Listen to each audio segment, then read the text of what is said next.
499 litre পবিত্র পানি আর 1 litre পেশাবের ফোঁটা প্রস্রাব। এখন এই দুইটা মিল্লা পানির হুকুম কি বলেন? সবাই বলেন না, বুঝছেন নি কথা? এটা একবারে বোঝে না এমন কোনো মানুষ নেই, এটা সহজ কথা। তাহলে ফলাফল আসলো 499 লিটার পবিত্র পানি হওয়ার পরেও মাত্র 1 লিটার নাফাক পানি হওয়ার কারণে দুইটা মিলে ফলাফল আসছে কি? নাফাক। এইটারে আরবিতে কয়, আমরা মাদ্রাসায় তালেবে এলেমের জামানা এটা আমরা পড়ছি, নতিজা আরজালের তাবে হয়। অর্থাৎ ফলাফল দুইটা মিললে ভালো মন্দ, মন্দটার অনুপাতে হয়, নিকৃষ্টটার অনুপাতে হয়। এই জন্য আমি সবসময় বলি এটা, যে কেউ বুট খাইলো, বাদাম খায়, ওয়াজও শোনে, তাহলে বুট আর ওয়াজ ফলাফল আসবে বুট, ফলাফল আসবে কি? বাদাম আর ওয়াজ ফলাফল আসবে বাদাম। মোবাইলও টিপলো, ওয়াজও শুনলো, ফলাফল আসবে মোবাইল। ওই এরকম বসে বসে জুরাইলো, আবার ওয়াজও শুনলো, তো ফলাফল আসবে জুরানি। মানে রেজাল্ট হইল কি, যে জুরাইছে কদ্দুর, কি শুনছে কইতে পারবেন। হ্যাঁ, কারণ এই দুইটার মধ্যে যেটা নিকৃষ্ট, রেজাল্ট আসবে কোনটা? ওইটা, এইটা। এই জন্য এখান থেকে রাসূলুল্লাহ সাল্লাল্লাহু আলাইহি সাল্লাম বলছেন, আল মারউ আলা দীনে খালিলিহি, প্রত্যেক ব্যক্তি তার বন্ধুর দ্বারা প্রভাবিত হয়। ফালিয়ানজুর আহাদুকুম মান ইউখাদিলু, অতএব তোমরা লক্ষ্য রেখো কাকে বন্ধু বানাচ্ছ। হাদিস এটা, নবীজি সাল্লাল্লাহু আলাইহি সাল্লাম বলছেন।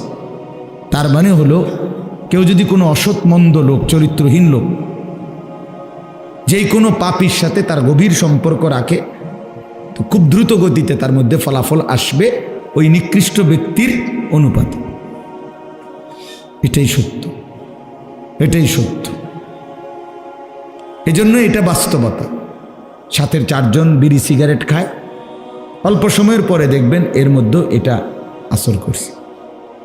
সাথের 2 জন নেশা করে, তো এও এদের সাথে চলতে ফিরতে গিয়ে কিছুদিনের মধ্যে নেশাখোর হবে, চরিত্রহীন হবে।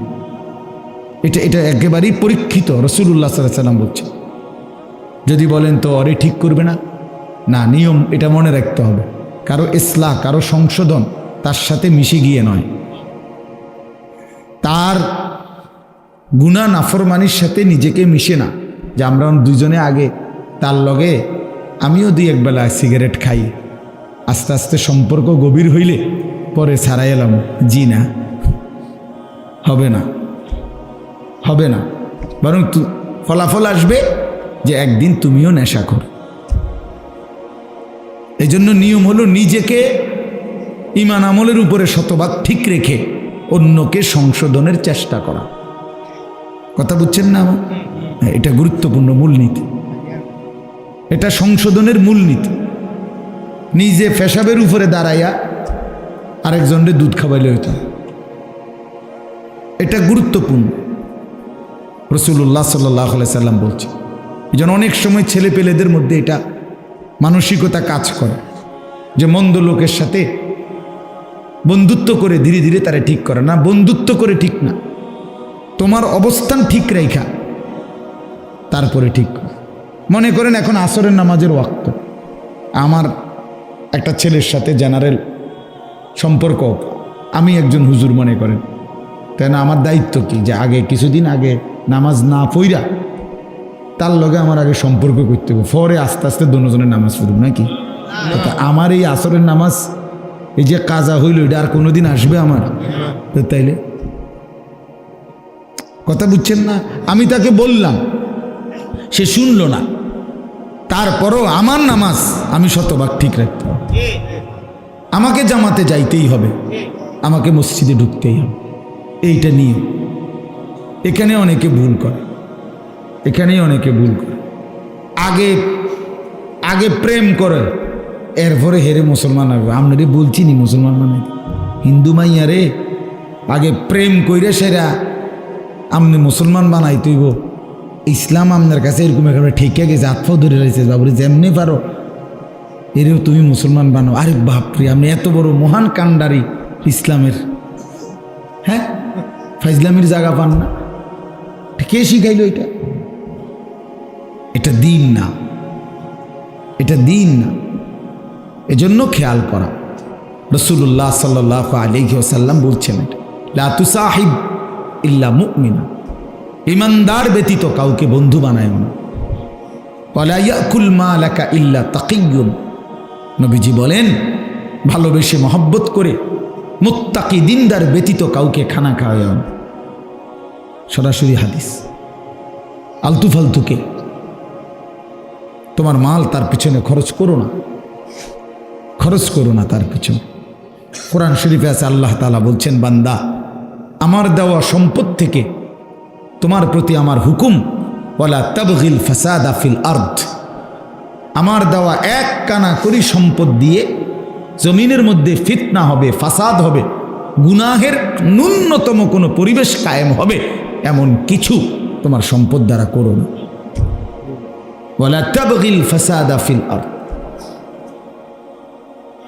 আল্লাহ তাআলা কঠিনভাবে বলছে, কোনোভাবে করো না। জুয়ার আড্ডা, খেলার আড্ডা, ছেলেরা আবদার করছে, আঙ্কেল আমরা একটু গান করবো, আপনি কয়টা টাকা দিতেন? বাহ আঙ্কেল, আঙ্কেল আপনি যে দিলেন আঙ্কেল আমরা বুঝছি, তো আপনি কয়দিন পরে পোস্টার লাগাইবেন, আপনাদের সেবা করতে চাই, এই জন্য আর কি। এটি আমরা বুঝি না,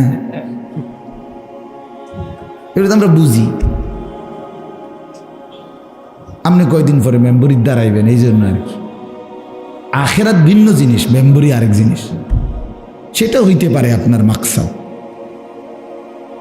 দুনিয়ার জন্য করলেন সেটা আপনি বুঝেন, কিন্তু আখেরাতের বিষয়টা অন্য বিষয়। রাসূলুল্লাহ সাল্লাল্লাহু আলাইহি সাল্লামকে কোরআনুল কারীমে আছে সূরা কাহফের মধ্যে, নবী সাল্লাল্লাহু আলাইহি সাল্লাম একদিন কয়েকজন সাহাবীর সাথে বসা। তো এই সময় মক্কার কুরাইশ কয়েকজন কাফের সর্দার ওনারা নবীজির সামনে আসছে। এর মধ্যে একজন সর্দারের নাম ছিল আস ইবনে ওয়াইল।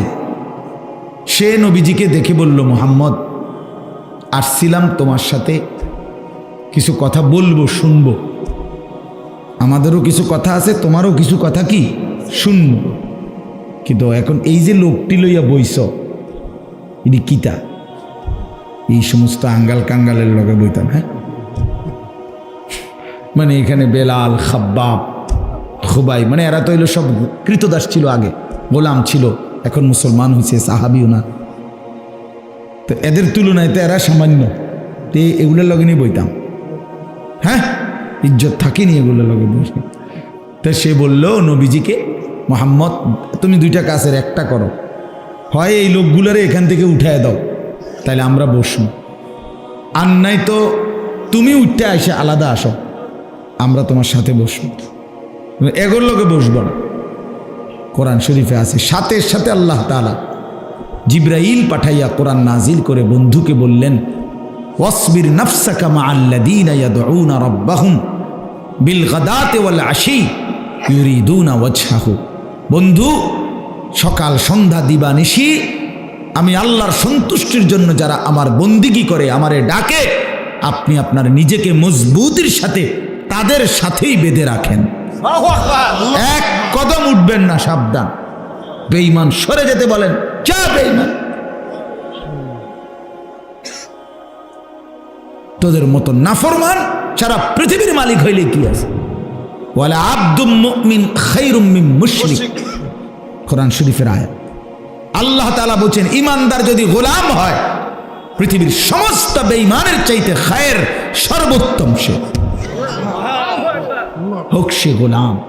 কোরআন শরীফের আয়াত, ওয়ালা আবদুম মুমিন, হোক সে কৃতদাস, হোক সে বেলাল হাবশি গোলাম, সে সমস্ত কাফের বেঈমান যত উচ্চ বংশীয় হোক না কেন তাদের চাইতে উত্তম, তাদের চাইতে উত্তম। এই জন্য নওজোয়ান ভাই, কথার প্রসঙ্গে এই জন্য বললাম প্রথম কথাটা, এটা গুরুত্বপূর্ণ দোস্ত আমার, বন্ধু আমার, যে সঙ্গী নির্বাচন খেয়াল করা। স্ত্রী একজন সঙ্গী। এটা নির্বাচনের ক্ষেত্রে ইসলাম। ছেলের ক্ষেত্রে মেয়ের বিষয়ে দিক নির্দেশনা দিছে, মেয়ের ক্ষেত্রে ছেলের বিষয়ে দিক নির্দেশনা দিছে। এ দীর্ঘদিনের জীবন সঙ্গী, এ নষ্ট হইলে, চরিত্রহীন হইলে, যার স্ত্রী চরিত্রহীন, এই সঙ্গী যার খারাপ, তার পুরা জিন্দিগি জাহান্নামের টুকরা, জাহান্নামের আগুন। যার বেডি 2 নম্বর, যার স্ত্রী পরকীয়া আসক্ত, যার স্ত্রী অন্য পুরুষের লোভে আক্রান্ত, তো এই হাইওয়ান মহিলা, তো এই ঘর পুরা জাহান্নামের টুকরা, জাহান্নামের টুকরা এটা। হ্যাঁ, এটা গুরুত্বপূর্ণ। রাসূলুল্লাহ সাল্লাল্লাহু আলাইহি সাল্লাম বলছেন, তুনকাহুল মারআতু লিআরবাঈন, পৃথিবীতে মানুষ 4টি জিনিস দেখে বিয়ে করে। লিহাসাবিহা, 1 নাম্বার তার বংশ দেখে, 2 নাম্বার অলিমালিহা, কারো সম্পদ দেখে, অলি জামালিহা, কেউ বিয়ে করে সৌন্দর্য দেখে, অলি দীনিহা, কেউ বিয়ে করে দিন দেখে, তার ইবাদত, তার আমল, তার নামাজ, তার পর্দা পুশিদা দেখে। রাসূলুল্লাহ সাল্লাল্লাহু আলাইহি সাল্লাম বলেন, ফাজফার বিজাতিদ্দীন তারিবাত ইয়াদা। এই কথাটা সাংঘাতিক। নবীজি বলছেন, আমার উম্মত, আমি রাসূল পরামর্শ দিলাম, তুমি দিনদারিকে প্রাধান্য দিও, নয়তো আল্লাহ যেন তয়রে, নয়তো আল্লাহ যেন তোমারে বেইজ্জতি করে। নবীজি বলছে তারিবাত ইয়াদাক, মানে হলো তোর হাত যেন ধুলিমলিন হয়, তোর চেহারা যেন ধুলিমলিন, যদি আমার কথা না শোন। রাসূলুল্লাহ সাল্লাল্লাহু আলাইহি সাল্লাম বলছে, নবীর বদদুয়ার পরে আর কিছু থাকে? ফাজফার বিজাতিদ্দীন। আল্লাহ রাসূল সাল্লাল্লাহু আলাইহি সাল্লাম বলেন, দিনদার সঙ্গী নির্বাচন করো। দিনদার, দিনদার। কোরআন শরীফ আছে, ইন্নামা ইউরিদুল্লাহু লিইউযহিবা আনকুমুর রিজসা আহলাল বাইত ওয়া ইউতাহহিরাকুম তাতহীরা। আল্লাহ বলেন, আমি একজন নারীর জন্য 5টি কাজের কথা বলেছি। 1 নাম্বার, নারী যেন তার ঘরে অবস্থান করে, ওয়াকারনা ফি বুয়ুতিকুন্না। 2 নাম্বার, ওয়ালা তাবাররাজনা তাবাররুজাল জাহিলিয়াতিল উলা, যদি একান্ত প্রয়োজনে বাইরে যেতে হয়, অজ্ঞ মূর্খ নারীদের মতো যেন বেপর্দা বের না হয়, শতভাগ শরীয়ত সম্মত বোরখা করে যেন বের হয়। 3 নাম্বার, ওয়া আকিমনাস সালাহ, নারী যেন 5 ওয়াক্ত নামাজ আদায় করে। ও আতিনাজ যাকাত, 4 নাম্বার, বছর শেষে যেন হিসাব করে যাকাত দেয়। 5 নাম্বার, ও আতিইনাল্লাহ ওয়া রাসূলা, আল্লাহ এবং রাসূলের যেন আনুগত্য করে। আল্লাহ বলেন, বান্দা, আমি ওয়াদা দিলাম, নারী যদি এমন হয়, সেই নারীর দ্বারা আমি পুরা ঘর, পুরা ফ্যামিলি পবিত্র করে দেব। পুরা ঘর পবিত্র।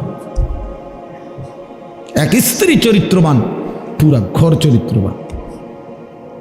এক স্ত্রী নামাজি, পর্দানশীল, তো পুরা ঘর পর্দানশীল, পুরা ঘর।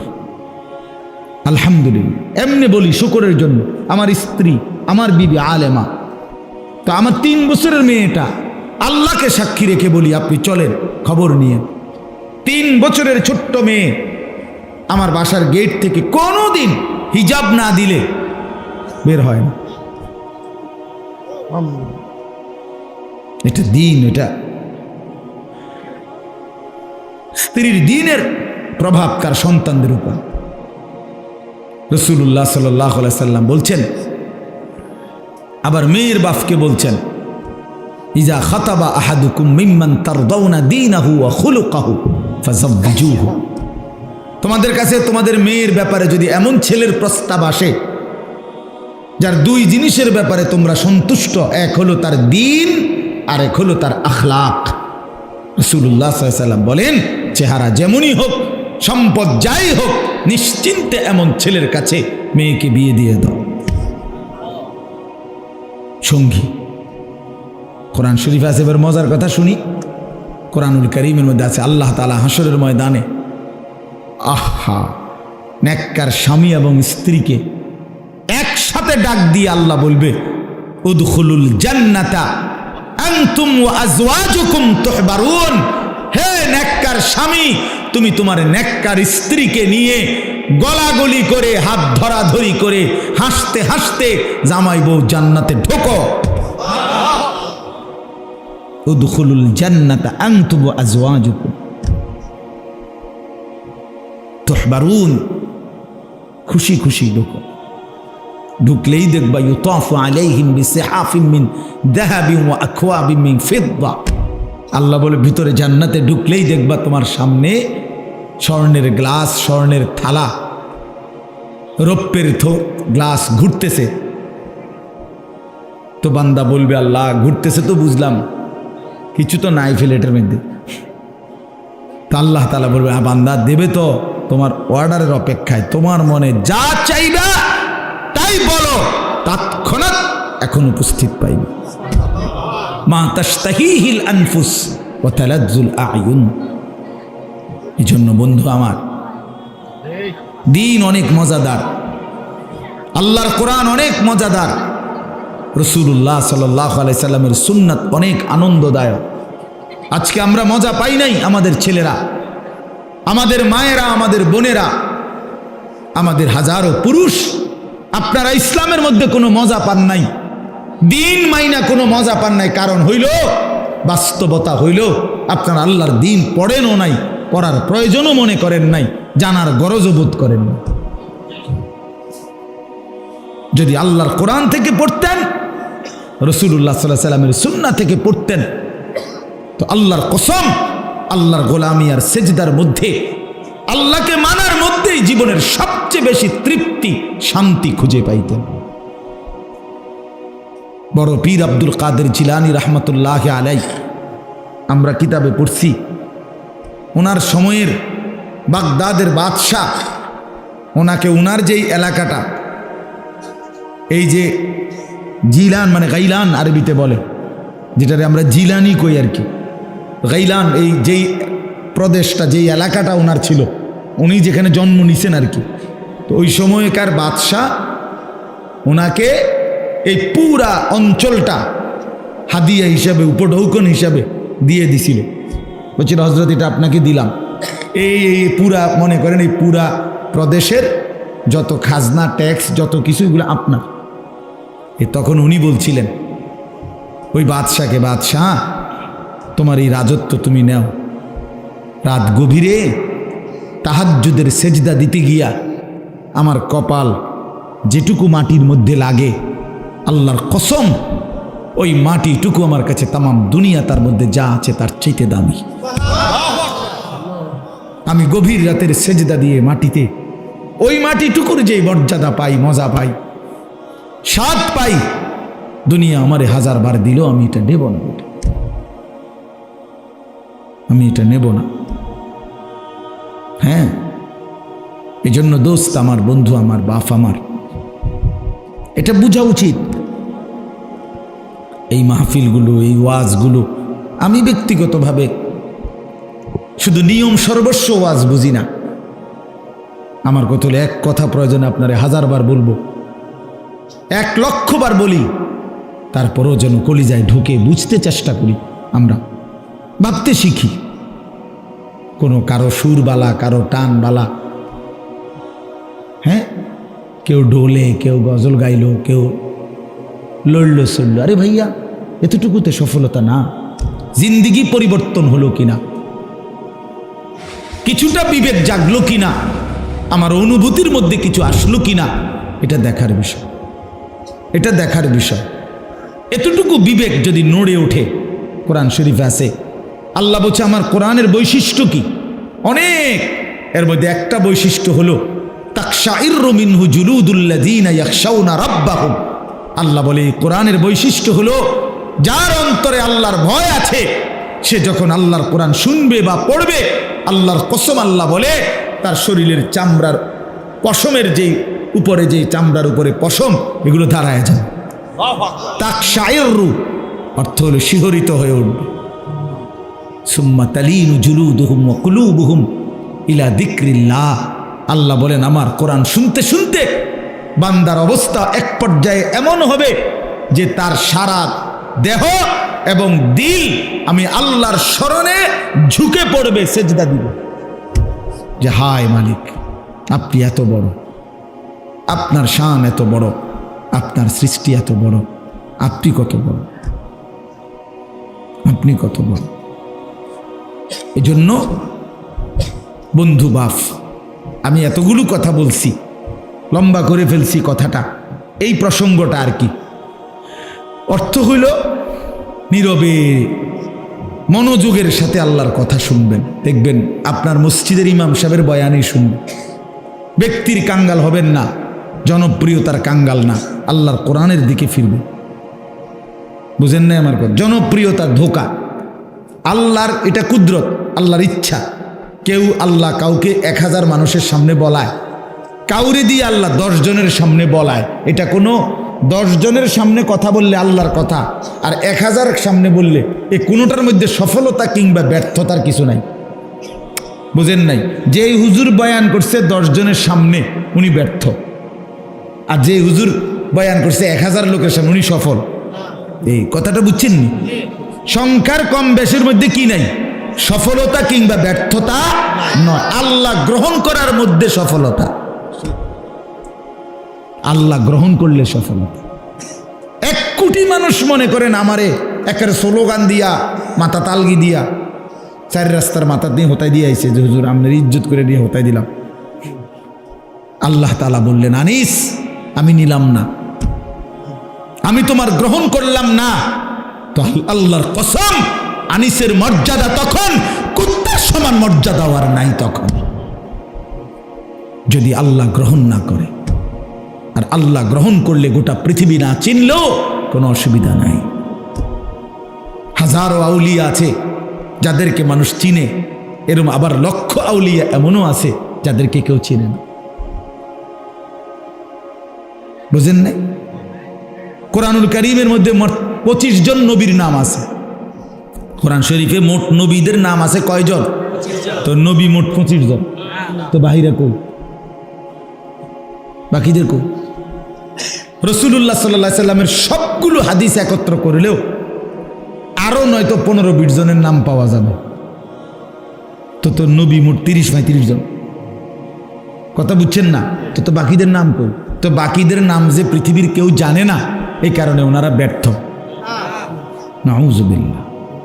কথা বুঝছেন নি? কথা রাসূলুল্লাহ সাল্লাল্লাহু আলাইহি সাল্লাম বিদায় হজ্জে যে সময় ভাষণ দেয় হজে, তখন নবীজির সামনে ছিল 1,20,000-এর চাইতে বেশি সাহাবী।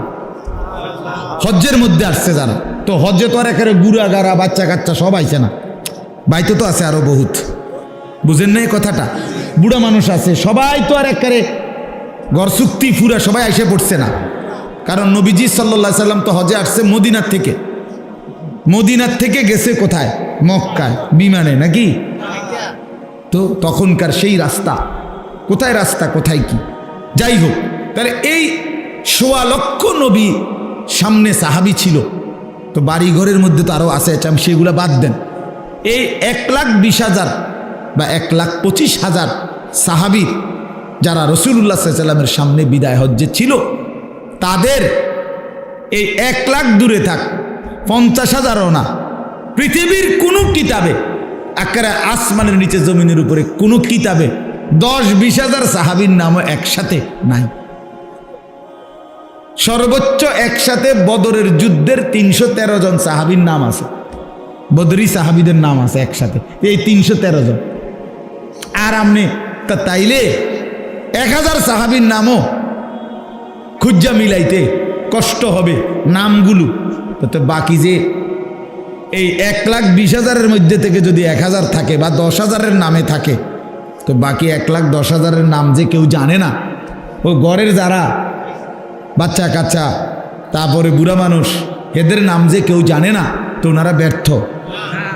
এই কথাটা বুঝে, এটা আমাদের যারা এখানে অনেক আলেম আছেন, অনেক মসজিদের ইমাম আছেন, আপনাদেরকে বলি ভাই, এটা ঘাবড়াবেন না, ঘাবড়াবেন না। আর কি আমার ওয়াজ হনে কে, হ্যাঁ আরে এত ওয়াজ করি কো মানুষ চিনে না, মানুষ চিনলে কি দরকার? মানুষ চিনলে কি, না চিনলে কি? এটা আমার দিলের মধ্যে মনে রাখতে হবে। আমার মালিকের কথা বলার যোগ্যতা আল্লাহ আমার সুযোগ দিছে। একজন বান্দার কাছে যে আমি বলতে পারছি আসমান ও জমিনের এটা সর্বশ্রেষ্ঠ নিয়ামত। আমার মালিকের কথা আমি বলতে পারছি। কত মানুষ আছে জীবনে আল্লাহর কথা বলতেও জানে না। 60 বছরের বৃদ্ধ বাবা, 40 বছরের বাবা, 70 বছরের মুসলমান আল্লাহর কোরআন দেখে দেখেও কদুর সাইয়া সাইয়াও পড়তে পারে না। এত বড় বদনসিব, মন্দ কপাল, দুর্ভাগা মুসলমান, দুর্ভাগা। ওই মুসলমান বদনসিব মিয়া, মনে রাখবেন আমার নাম, আমি বলে গেলাম। ওই মুসলমান দুর্ভাগা, ওই মুসলমান মন্দ কপাল, যে হায়াতের 40 বছর 50 বছর পার করলো, কিন্তু আল্লাহর কোরআনটা দেখে দেখেও সাইয়া সাইয়াও কদ্দুর পড়তে পারে না, রিডিং শুদ্ধ। হায় মুসলমান, এত কথা কার জিব্বা দিয়া বলল? এই চোখ দিয়া কত কিছু দেখলাম, মালিকের কোরআন কেন দেখলাম না? যুবক ভাই, তুমি 12 বছর 14 বছর 16 বছর পড়লা, কি পড়লা ভাইয়া? এতগুলো বই পড়লা, এতগুলো জেনারেল বই পড়লা দুনিয়া কামাই করার জন্য। দুনিয়াই তো আর কিচ্ছু না। কোনো বাংলা বইয়ের মাকসাদ আখেরাত? কথা বলেন না কেন? কোনো অঙ্ক বইয়ের মাকসাদ কবরের আযাব থেকে মাফ? কোনো সমাজ বিজ্ঞান, পদার্থ, রসায়ন এই বইয়ের মাকসাদ জাহান্নামের আযাব থেকে মুক্তি? তাহলে কি? দুনিয়া। কথা বলেন না কেন? বলেন না কি? সাফ কর। দুনিয়া, দুনিয়া, দুনিয়া উপার্জন। অথচ অসংখ্য মূর্খ বকলম নাম দস্তখত দিতারে না, টিপসই দেয়, টিপসইও দিতারে না, আঙ্গুল দইরা দেওয়ান লাগে। এরকম বেডই সারা পৃথিবীর সমস্ত কিছু ভোগ করতেছে। পুরা দুনিয়া, বাড়ি গাড়ি, নারী, ক্ষমতা, দালান, বিল্ডিং, প্রভাব, প্রতিপত্তি। তো ওই দুনিয়া কেমনে ভোগ করলো? বলেন না কেন? এখন কর। ওই দুনিয়া ভোগ করলো কেন? এরকম কেউ নাই আপনাদের? না, নামটাও লিখতে জানে না, অথচ দুনিয়া ভোগ করতেছে। দুনিয়ার সব কিসিমের আরাম আয়েশের এই জীবন উপভোগ করছে। এই জন্য বাপ, এই পড়াগুলো বাদ দিতে বলি না, জেনারেল পড়া বাদ দিতে বলতেছি না। আমি কুমিল্লা ভিক্টোরিয়া কলেজ থেকে মাস্টার্স পাস করছি। সায়েন্স বিজ্ঞান বিভাগ থেকে আমি এসএসসি মানে দাখিলে 1998 ইংরেজি সালে সমগ্র বাংলাদেশে সর্বোচ্চ নাম্বার পেয়ে ফার্স্ট হয়েছে, 1 নাম্বার হয়েছে। আমার সার্টিফিকেট লাগলাম না, আইন দেখাম অঞ্চলে আমার লোক। তাহলে অর্থ হইল আমি বাদ দিতে বলতেছি না, কিন্তু 16 বছর পড়ার পরে বন্ধু আল্লাহর কোরআন এতগুলো বই না পড়লেও দুনিয়া মিলতো, ভাত মিলতো, বিয়া মিলতো, সংসার হইতো, ঘুম আসতো, যৌন চাহিদা পূরণ হইতো, বিল্ডিং এর স্বপ্ন পূরণ হইতো।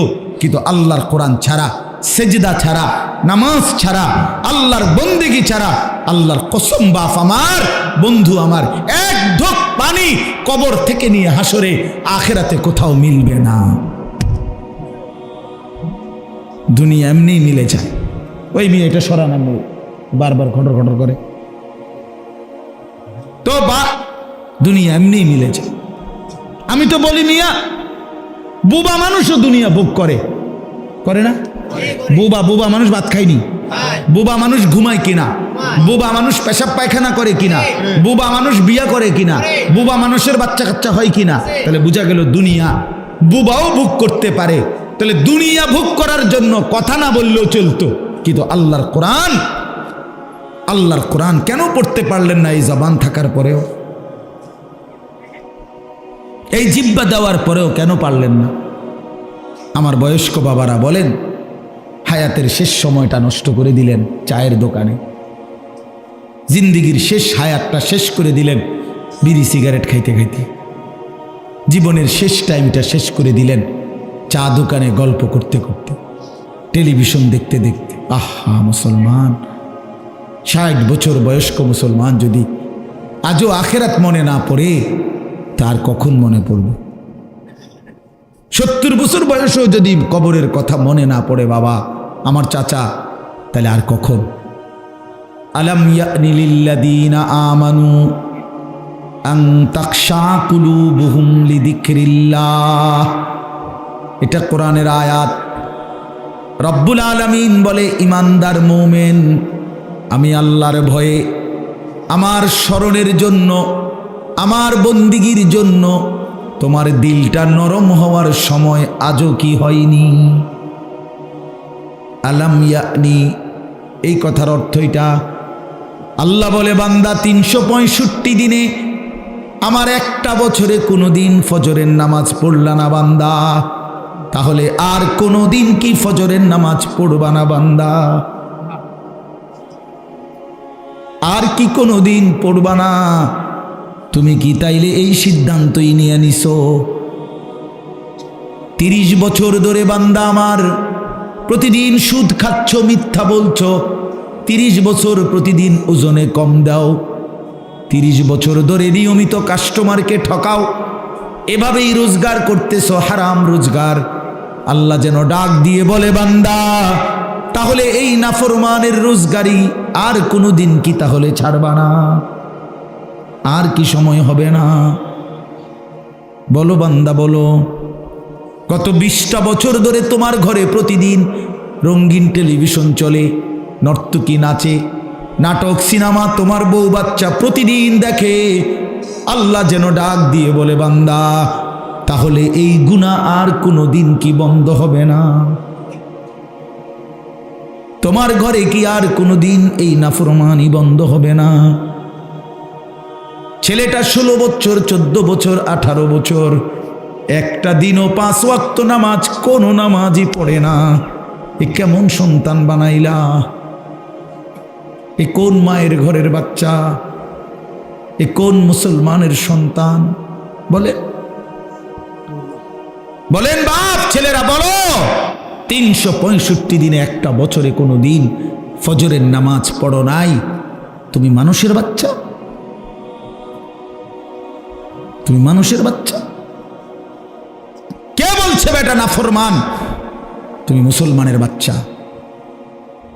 একটা বছর কোনোদিন ফজরের নামাজ পড়ে নাই, এর চাইতে বড় জানোয়ার, এর চাইতে বড় হাইওয়ান, চতুষ্পদ জন্তু আসমানের নিচে জমিনের উপর আর কে হইতে পারে না।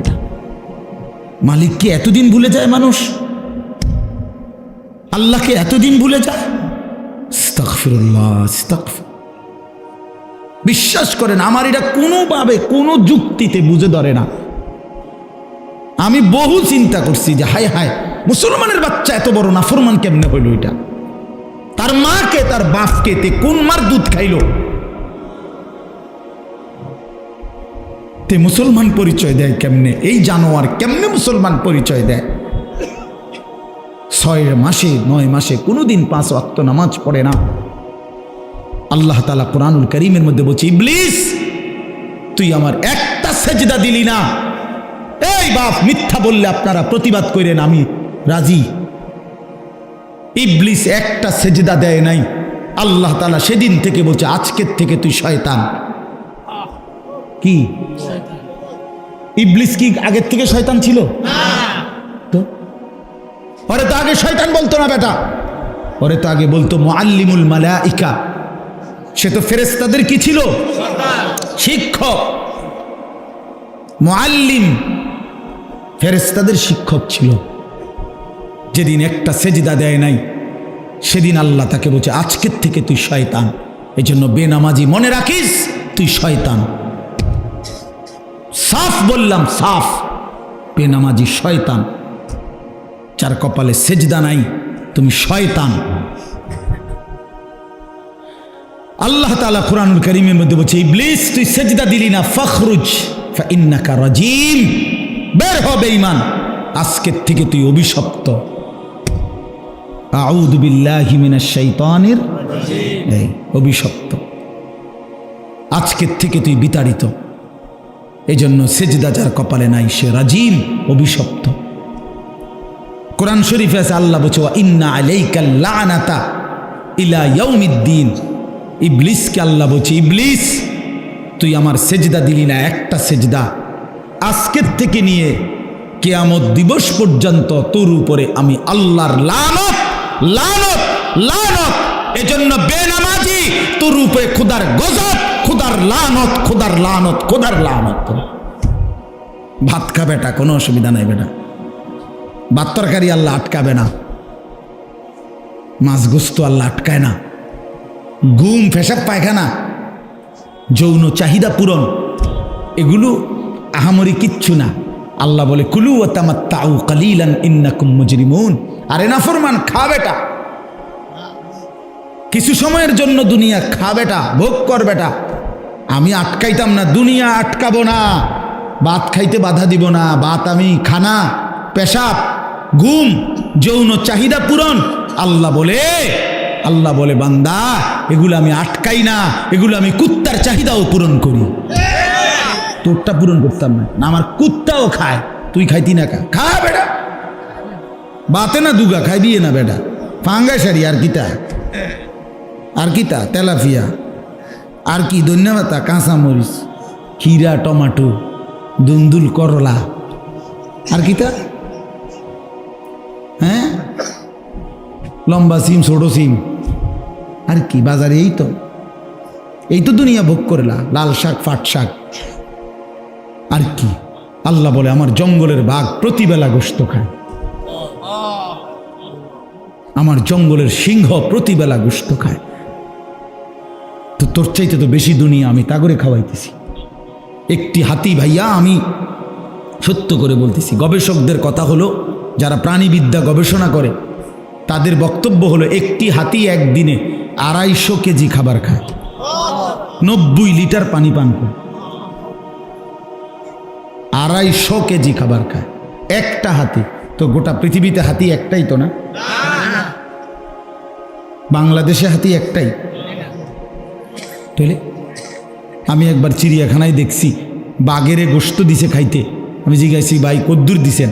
কয় যে প্রতিবেলা 20 থেকে 22 কেজি গরুর গোশত দেওয়া হয়। 20-22 কেজি গরুর গোশত একবারে এক বসায় খাইতে পারবেন এমন একটা ভাগ্যবান হাত উড়ান। আমনেরে আমি খাবাই কালকে বাজলাম, আজকে থাকুন না, কালকে গোস্ত কিনাই না রাইন্দা মরিবাসি যা হইব মাহফিল, কালকে একটি বাদ আমনেরে 22 কেজি গোস্ত খাওয়াই, তার সম্ভব? আমরা বলেন না বাপ, নারাজ হইয়েন না, ছেলেরা নারাজ হইও না। বন্ধু আমার, আমি দিল জাগাইতে চাই, বিবেক জাগাইতে চাই। কেন সেজদা দিবা না? কেন নামাজ পড়বা না? ভাই আমার, বন্ধু আমার, ওই মালিকের সাথে নারাজ হলাম কেন? আল্লাহর সাথে রাগ করলাম কেন? আল্লাহকে ভুলে যাই কেন? কোরআন শরীফ আছে, ইয়া আইয়ুহাল ইনসান মা গাররাকা বিরাব্বিকাল কারীম।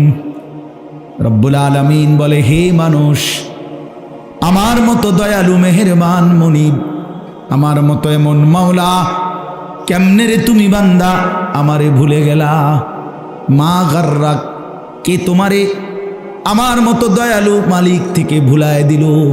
কে তোমারে ধোকা দিল? কোন বন্ধু পেলা বান্দা, কোন সঙ্গী পেলা আমার চাইতে উত্তম, যাকে পেয়ে তুমি আমি আল্লাহকে ভুলে গেলা?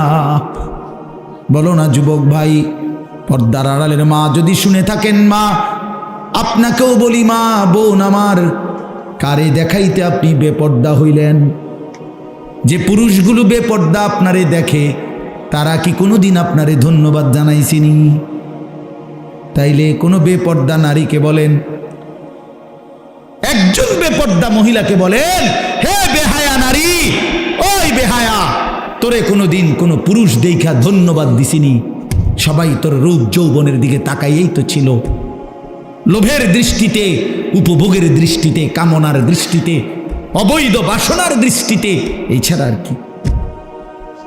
এই ছাড়া আর কি? অর্জন কি? সিনেমার নর্তকীর অর্জন কি বলেন? এই জন্য আমি অনুরোধ করছি, আমরা আল্লাহর দিকে ফিরে আসি। ফাফিররু ইলাল্লাহ, আল্লাহ বলে দৌড় দিয়ে বান্দা আমার কাছে আসো। তুবু ইলাল্লাহি জামিআন আইয়ুহাল মুমিনুন, আল্লাহ বলে হে ঈমানদারগণ, তওবা করে আমি আল্লাহর দিকে ফিরে আসো। লাআল্লাকুম তুফলিহুন, তাহলে সকলেই জান্নাতি হবে, সবাই সফল হবে। আল্লাহ আমাদেরকে বুঝ দান করেন। চলেন আমি 3টা আয়াতের তর্জমা বলি, তাইলে আমার কথা শেষ হয়ে যাবে ইনশাআল্লাহ। আমি আপনাদের সামনে কোরআনুল কারীমের যেই সূরাটা পড়ছি, এই সূরাটার 3টা আয়াত সূরাটার নাম হলো সূরা মুলক। 29 নম্বর পারা, 67 নম্বর সূরা। কোরআন শরীফের অত্যন্ত ফজিলতপূর্ণ একটা সূরা এটা। রাসূলুল্লাহ সাল্লাল্লাহু আলাইহি ওয়াসাল্লাম বলেন, যে ব্যক্তি নিয়মিত এই সূরাটি তেলাওয়াত করবে, আল্লাহর নবী সাল্লাল্লাহু আলাইহি সাল্লাম বলেন, তুনজিহি মিন আযাবিল কবর, এই সূরাটা তাকে কবরের আযাব থেকে মুক্তি দিবে। এই সূরা কবরের আযাব থেকে মুক্তির একটা রক্ষা কবচ। সূরা মুলক 29 নম্বর পারা, 67 নম্বর সূরা। আমার বাপ, একটা মিনিট শুধু বোঝেন, রাসূলুল্লাহ সাল্লাল্লাহু আলাইহি সাল্লাম অসংখ্যবার উম্মতের কাছে কবরের আযাবের ব্যাপারে সতর্ক করছে, সতর্ক করেছে কবরের আযাবের ব্যাপারে। অনেক হাদিস, অনেক অনেক হাদিস। বিশ্বাস করে হযরত ওসমান রাদিয়াল্লাহু তাআলা আনহু, আপনারা ওনার নাম জানেন, ইসলামের তৃতীয় খলিফা নাকি? এই ওসমান রাদিয়াল্লাহু তাআলা আনহু তিনি যখন কোনো কবরের সামনে দাঁড়াইতেন অঝরে কাঁদতেন। হাত্তা ইয়াবুল্লা লিহিয়াতাহু, হাদিস আছে যে ফলে ওনার দাড়ি ভিজে যেত কাঁদতে কাঁদতে। তো ওনার সঙ্গী সাথীরা জিজ্ঞেস করতেন, হযরত, হে আমিরুল মুমিনিন ওসমান, আপনি কবর দেখলে এইভাবে কাঁদেন কেন? আপনি তো জাহান্নামের কথা বললো, এতটা কাঁদেন না, কবরের কথা দেখলেই আপনি এভাবে অঝরে কাঁদেন কেন? হযরত ওসমান রাদিয়াল্লাহু তাআলা আনহু বলেন, শোনো, ইন্নাল কবরা আউয়ালু মানাজিলিল আখিরাহ, কবর হচ্ছে আখিরাতের প্রথম ঘাঁটি। ফাইন নাজা মিনহু ফামা বাদাহু আইসারু মিনহু, যদি কেউ কবরের এই ঘাঁটিতে বেঁচে যায় তো পরবর্তী সব ঘাঁটি পার হওয়া তার জন্য সহজ। ওয়া ইন লাম ইয়ানজু মিনহু ফামা বাদাহু আশাদ্দু মিনহু, নবীজি বলেন, আরে ওসমান বলেন, যদি এই ঘাঁটিতে কেউ মুক্তি না পায়, আটকে যায়, তাহলে পরবর্তী সকল ঘাঁটি তার জন্য তার চাইতে বেশি কঠোর।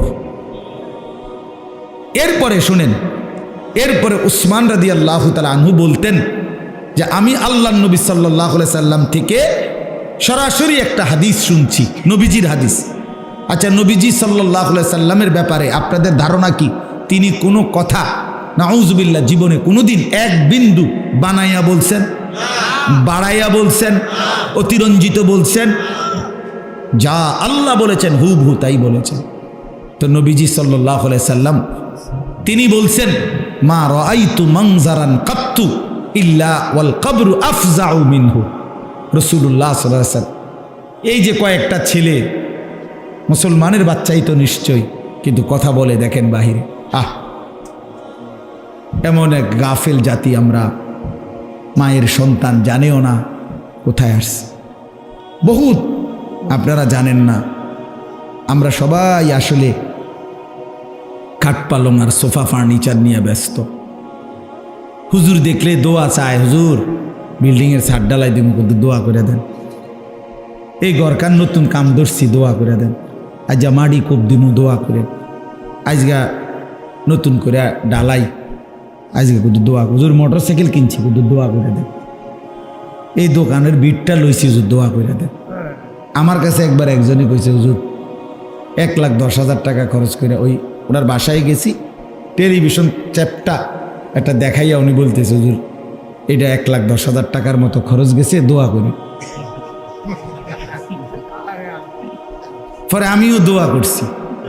আমি বললাম, ভাই দোয়া করি আপনার ঘরে যেন 24 ঘন্টার মধ্যে 1 সেকেন্ডও কারেন্ট না যায়, আমনের বউ বাচ্চা যেন 24 ঘন্টা টেলিভিশনের সামনে বইয়া থাকে, আমনের ঘরে যেন 24 ঘন্টা নাচ গান বেড়া বেটির নাচ যেন চলে, দোয়া করলাম। পরে হে হুজুর বেশি রাগ হয়েছেন বুঝছি, মানে হে তো বুঝছে দোয়ার ডকেই তো বুঝছে যে অবস্থা কি, ডক বালানা, দোয়ার তো লাইন বালানা। তা এই যে আমার উদ্দেশ্য এই কথাটা বলা, যে এই যে শুধু কেবল খাট দেখাইলো, পালং দেখাইলো, ওই রোমে নিয়ে হাইটা হাইটা দেখায়, এই দরজা, এই জানালা, এই ফার্নিচার। আরে ভাইয়া মুসলমান, আমরা যদি এই খাট পালং আর ফার্নিচার দেখাই, তো অথচ আমার ছেলেটা নামাজ পড়ে না, মেয়েটা পর্দা করে না, স্ত্রী পর্দা করে না, আমার ঘরের সন্তান নাদি কেউ আল্লাহর কোরআন পড়তে পারে না। হায় মুসলমান, দেখানোর দরকার ছিল এইটা, নিজের স্ত্রী সন্তান পরিবারের মানুষগুলোর ইবাদত আমল চরিত্র আখলাক নৈতিকতা, এইটা দেখানো দরকার ছিল। খাট দেখাইয়া পালক দেখাইয়া কোনো লাভ নাই, কোনো লাভ। আপনি মরে গেলে 20 বছর পরে কবরের থেকে উঠতে আইসা আপনি নিজের ঘরে দেখেন আমনের হাতের বানানো ফার্নিচার কিচ্ছু নাই, কিচ্ছু নাই। যদি জিজ্ঞাসা করেন ফুত নাতি আমার বানানো খাট পালং বিকই, বলবে দাদা ইডি ওনার চলে না, হালাই দিছি বউটা। এগুলো এখন আর কি চলে না দাদা। আমার দাদা মারা যাওয়ার 12 বছর পরে, গোনা 12 বছরের মাথায় আমি আমার জ্যাঠারে বলছিলাম, জ্যাঠা আমার দাদার রেখে যাওয়া বাড়ির স্মৃতি হিসাবে আপনার কাছে কিছু আসেনি, আমার একটা কিছু দেখাল, একটা লবণের বাটি, কাচের প্লেট, কিছু একটা মাটির বাসন। আমার দাদা কাইদা, আমার জ্যাঠা কাইদা দিছিল। আহা, আমার সেই জ্যাঠাও এখন খবরে চলে গেছে। সেই জ্যাঠা আমার কাইদাই দিছে, কয় না বাতি যা, তোমারে দেখাইবার মতো আমার কাছে কিছুই নেই। 12 বছরের ব্যবধানে সমস্ত কিছু নাই। এই তো দুনিয়া, যে দুনিয়া আপনি সাজাইলেন বাপ। একদিন আপনি নিজেই কবর থেকে আইসা যদি দেখতে পারতেন, তা আইসা দেখতেন কিছুই নেই, কিছুই নেই। শুধু শুধু শুধু শুধু হায়াত শেষ করলেন, শুধু শুধু। স্ত্রী সন্তানের নামাজের খোঁজ নিলেন না, আখেরাতের খবর নিলেন না, শুধু দাড়ি দাড়ি, বাড়ি গাড়ি, বিল্ডিং দালান। আল্লাহ আমাদেরকে বুঝ দান করেন। তো বলতেছিলাম যে রাসূলুল্লাহ সাল্লাল্লাহু আলাইহি ওয়াসাল্লাম অনেক হাদিসের মধ্যে এই কবরের আযাবের ব্যাপারে গুরুত্ব দিয়েছেন, বারবার উম্মতকে সতর্ক করছেন আল্লাহ নবী সাল্লাল্লাহু আলাইহি ওয়াসাল্লাম। তো নবীজির এই হাদিস, উসমান রাদিয়াল্লাহু তাআলা এর ঘটনা বললাম। এরপরে শুনেন হযরত বারা ইবনে আযিব রাদিয়াল্লাহু তাআলা আনহু, একজন সাহাবী, উনি বলেন আমরা একদিন নবীজির সাথে এক সাহাবীর জানাজায় গেলাম। আমি দেরি করব না, এই অল্প সময় শেষ করে দিচ্ছি। জানাজায় গেলাম, তো এই সাহাবী বলতেছেন আমরা নবীজির সাথে জানাজায় গিয়ে, ওই সাহাবীর জানাজা এখনো পড়ে নাই নবী, আগে গিয়া নবীজি কবরের সামনে একটু দাঁড়াইছে, খালি কবরটার সামনে আর কি। তো হযরত বারা ইবনে আযিব বলে আল্লাহর নবী সাল্লাল্লাহু আলাইহি সাল্লাম কবরটার সামনে দাঁড়াইয়া অঝরে কতক্ষণ কাঁদছে কবরের দিকে তাকাইয়া। তো আমরা সবাই, সাহাবী বলতেছেন আমরা সবাই নবীজির সাথে কাঁদলাম অনেকক্ষণ, কাইদা নবী চোখের পানি ফেলে মুছে এরপরে আমাদের দিকে তাকাইয়া বলছে, ইয়া ইখওয়ানি লিমিসলি হাদা ফাআইদ্দু, হে আমার সাথীরা, বন্ধুরা, আমার সাহাবীরা, এই কবরের জন্য, এমন একটা জায়গার জন্য তোমরাও প্রস্তুতি নাও। ফাআইদ্দু, সবাই রেডি হও এই কবরের জন্য, এই কবরের জন্য। এভাবে আল্লাহর নবী কবরের দিকে তাকাইয়া কাঁদছে। আমার বাপ আল্লাহর নবী সাল্লাল্লাহু আলাইহি সাল্লাম 5 ওয়াক্ত নামাজের পরে নবীজি যে কয়েকটা বিষয়ে নিয়মিত দোয়া করতেন প্রত্যেক নামাজের পরে, এর মধ্যে একটা ছিল এটা, আল্লাহুম্মা ইন্নী আউযু বিকা মিন আযাবি জাহান্নাম ওয়া মিন আযাবিল কবর ওয়া মিন ফিতনাতিল কবর ওয়া মিন ফিতনাতিল মাসীহিদ দাজ্জাল ওয়া মিন ফিতনাতিল মাহইয়া ওয়াল মামাত। এই দোয়াটা নবীজি 5 ওয়াক্ত নামাজের পরে করতেন। এর মধ্যে একটা অংশ হলো যে আল্লাহ আমি কবরের আযাব থেকে পানাহ চাই। অথচ রাসূলুল্লাহ সাল্লাল্লাহু আলাইহি সাল্লামের এক যাররা বিন্দু পরিমাণ কোনো গুনাহ নাই, আছে কি? কথা বলেন না কেন? এক সুতা কোনো গুনাহ, তিনি মাসুম, তিনি নিষ্পাপ, তিনি নিষ্পাপ। হাসরের ময়দানে আল্লাহ তাআলা নবী সাল্লাল্লাহু আলাইহি সাল্লামের অগণিত মর্যাদা আল্লাহ দান করছেন, দিয়ে রাখছেন। নবীজি বলছেন আনা আউয়ালু মান ইয়াকরাউ বাবাল জান্নাহ। আল্লাহর নবী সাল্লাল্লাহু আলাইহি সাল্লাম বলেন আমি সেই মুহাম্মদ যে সর্বপ্রথম জান্নাতের কড়া দরজার আমি নাড়াবো। সুবহানাল্লাহ। কিলা মান, ফেরেশতা বলবে আপনি কে? আমি বলবো মুহাম্মদ। ফেরেশতা ফাফুতিহাল বাব, দরজা খুলবে আর বলবে হে আল্লাহর রাসূল আনতাজিরু লাক, আমি তো আপনার অপেক্ষাই করছিলাম, আপনি আসবেন, আপনি উদ্বোধন করবেন, আপনি প্রথম ঢুকবেন, তারপরেই তো সবাই ঢুকবে, এটাই তো মালিকের ফয়সালা। এত সম্মান, এত মর্যাদা যার, সেই তিনি প্রতিদিন 5 ওয়াক্ত নামাজের পরে কবরের আযাব থেকে আল্লাহর কাছে পানাহ চায়। আমি কে, আপনি কে? বলেন বাবা, বলেন। এই জন্য দয়া করে আরো অনেক উদাহরণ বলা যাবে, কোরআনে আছে, হাদিসে আছে। আমি শুধু সংক্ষেপে আপনাদের কাছে এটা বললাম। একটা কথা জরুরি ভাই আমার, এই যারা আমরা নামাজ পড়ি না, হালাল উপার্জন করি না, বিশ্বাস করেন আমি হই আর আপনি হন, কবরে কষ্ট পাইবেন। আখেরাত তো আছেই, হাসরের ময়দান তো আছেই কষ্ট, জাহান্নামের আযাব তো আছেই, কবরেও সাংঘাতিক আযাব হবে। আল্লাহর নবী সাল্লাল্লাহু আলাইহি সাল্লামের হাদিস একেবারে স্পষ্ট, আমার কাছে এই গাড়ির মধ্যেও কিতাবটা আছে।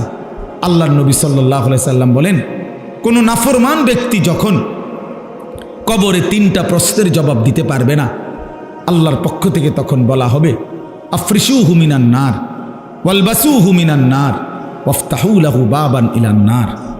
আল্লাহর পক্ষ থেকে বলা হবে নাফরমানের কবরে জাহান্নামের বিছানা বিছিয়ে দাও, জাহান্নামের পোশাক পরিয়ে দাও, জাহান্নাম বরাবর দরজা খুলে দাও। ফেরেশতারা এই 3টা কাজ করে সরে আসবে। এই ফেরেশতারা, আল্লাহ রাসূল সাল্লাল্লাহু আলাইহি সাল্লাম বলেন, নতুন আরেকজন ফেরেশতা আসবে এই নাফরমানের কবরে। আয়েশা ইউদরাবু বিমিতরাকাতিন মিন হাদিদ। তখন এই ফেরেশতা এসে এই নাফরমানকে লোহার মুগুর যে লোহার বড় হাতুড়ি দিয়ে এমন জোরে একটা আঘাত করবে, খোদার কসম নবীজি বলছেন আঘাতটা কোথায় করবে? ওয়ারবাতান বাইনা উযুনাইহি, তার 2 কান বরাবর আঘাত করবে।